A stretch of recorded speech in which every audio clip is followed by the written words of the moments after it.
по-точно. То е все едно да кажеш колко на брой ситуации ще се случат в близкото бъдеще. И с каква вероятност. След като знаеш как изглежда твой инвеститор, не на външен вид, а какво той предпочита, ти ще кажеш, аз в 90% от случаите на това ще му вземем само облигации. Или в 75% от случаите само държавни ценни книжа ще вземем.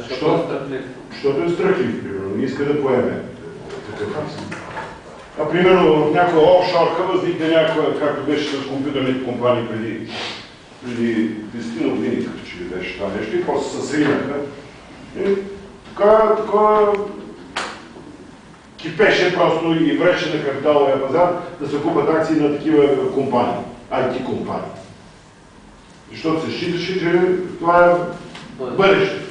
Много малко от тях оцеляха. Едното от тях беше яко, другото е Google, където има още няколко, които са оцелели. Иначе те бяха стотици. И всички тези инвестиции, както виждате, отиват на жесток риск. Но